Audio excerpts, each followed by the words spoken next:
I've showed you a lot of processes on the Omni, and today I am going to go through DTG, or direct to garment printing. Now, I will tell you there are going to be two different videos for this. Today, we are going to work on white. White is like half the process of darks. So if you have a dark shirt, stop right now. Don't watch this video. This does not apply to you, okay? So in this video, I am going to show you some do's and don'ts. I'm going to show you some things that can go wrong and how to avoid them. But this process is pretty straightforward. Press, print, press. All right? All right, let's go. First thing that we need to do is swap out the platen. So the mini platen is in here. We need to put in the DTG platen. So we are going to extend this out and then work on that. So we will press this button, which pulls the platen all the way out and allows us to work on it. So this mini platen is just magnetized on there. Okay, then you have two parts to the DTG platen. This piece right here, it has these two areas that you are going to compress while you hook these two into the small base here. Okay, so this is going to hook right in there. Okay, and then, whoops, and then you have the second piece that goes on top. So this is actually a two-part piece. It has the base where the shirt is going, or whatever is going to sit, and then you have the frame as well. Okay, so these two little circle pieces are going to go just sit right in there. Okay, all right, so that is all set. And then you will eventually put this on, but we are going to pre-press to not only get the wrinkles out, but we also want to pre-press to remove any moisture. Now, I will use the WonderPress, but please know that you can use any heat press for this. All right, so first thing, like I said, we're going to put this, I'm going to use the shirt. I'm going to put it on my heat press, and I am just going to get out all of these wrinkles that you see. So this is 10 seconds at 320 to remove the wrinkles and any type of moisture. So the shirt is done with the pre-press, and I'm now going to move it over to the Omni.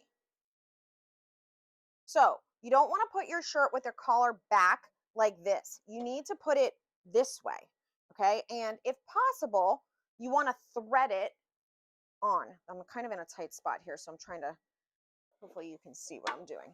Okay, this actually is not threading very well because it's hitting the bottom. So this is what you should be able to do, but it's not really wanting me to do it very easily. Actually, I just kind of pulled. The only thing is, I'm afraid I don't like that. So I'm not going to thread it. I am going to place it on top. So there's a little divot here indicating the center.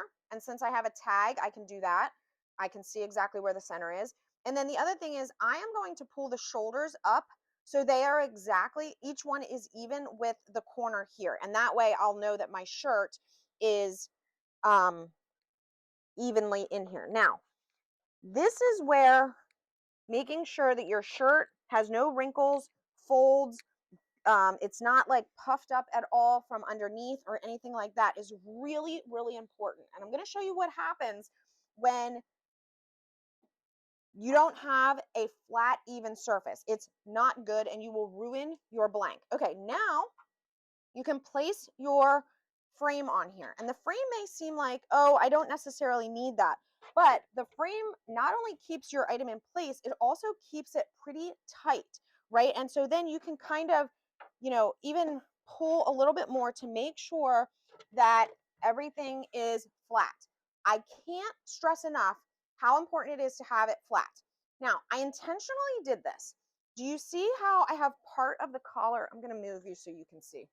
I intentionally did this because I want to show you what not to do. So this right here, this part of the collar is thicker ever so slightly than the rest of the shirt. And when that happens, the print head measures the highest possible point. So it's going to measure up here, and then the print head is going to adjust its distance based off that highest measurement. So what ends up happening then is the print head, let's say it's needs to be slightly higher to accommodate for this, even though it's printing down here, because it's too high, it then ends up with this spray. And I'm going to show you exactly what that looks like if your print head is not at the correct spot. And this is specifically what I was talking about. Do you see how it has that misting? So that is because the print head was basing its height off of something either like the strap or a thick gap up here, maybe even the bottom, something like that, where it was not basing it on the area where it was going to print. Now, I will tell you, if you have a collar like this, or if you have something like a baby onesie where it has snaps, or a bag that has a thick seam. So what you want to do is pull that off of there so that the entire surface is completely the same level. And then put your frame back on. I'm actually going to pull it even a little bit more forward. Okay. Still making sure it's even. Okay. And completely flat. Okay, so here I am in the software. I have switched to my UV DT Omni. That is the one that can do DTG and DTF. And as you can see right now, it's looking at my regular mini base tray. So I don't want that. I need to switch to the garment tray. So I will click switch.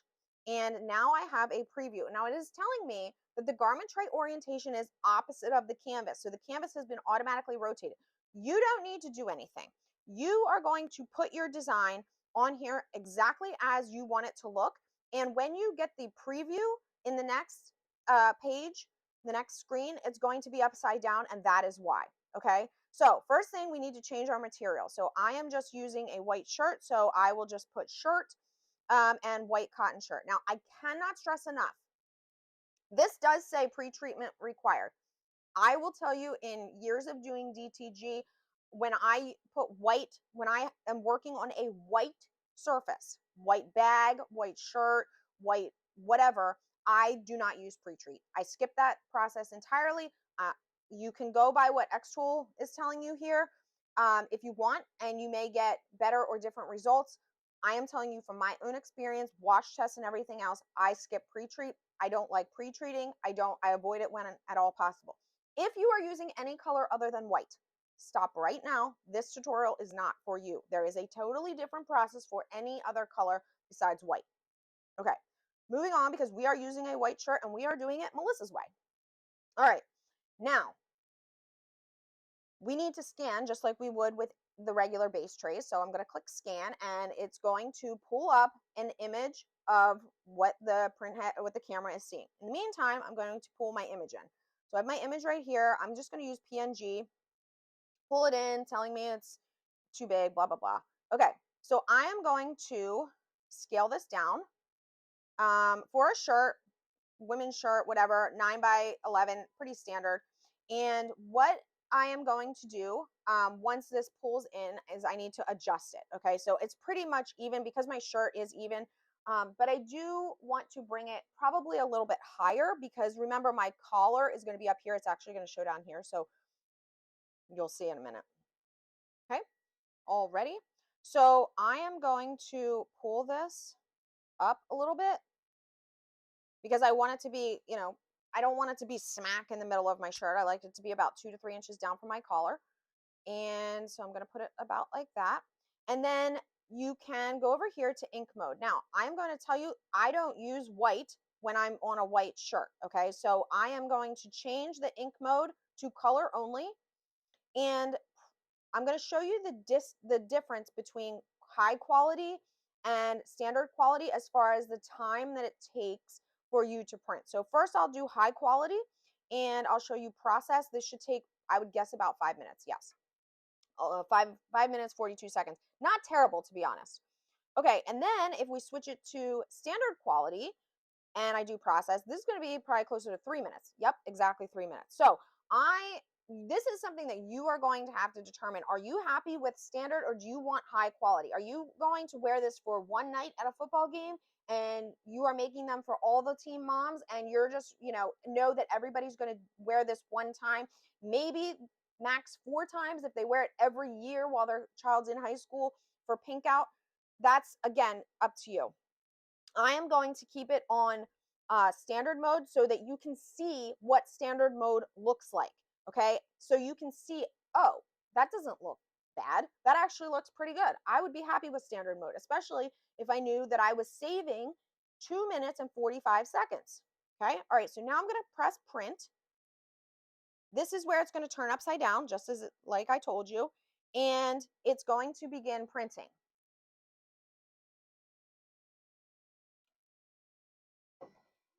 This is printing very, very well. You can see the lines are very, very crisp. This is exactly what you're looking for and why it is so, so important to make sure that your surface is completely flat, because otherwise you will end up with that misting that I told you about.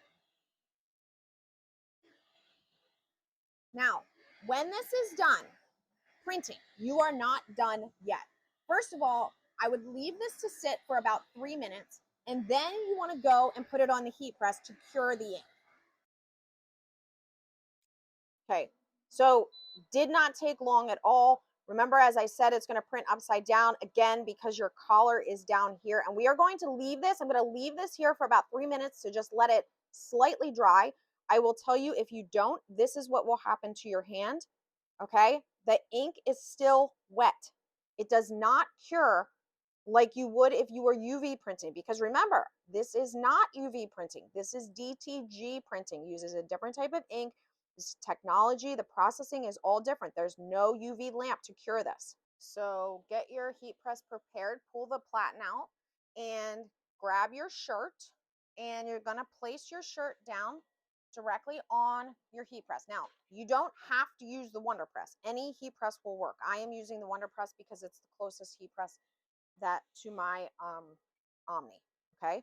All right. We are going to put it back in here. Actually, right now this is saying DTF mode. Let's see if they have a DTG mode. Wow, they have a lot of presets in here actually. Okay, so there's no, I don't see DTG. I'm gonna leave it on DTF cotton. Okay, and push that in there and press this. This is the step that it's curing. Okay, the pressing is done. So we are now finished. Now I'm gonna rub my hand on this one. Nothing. Okay.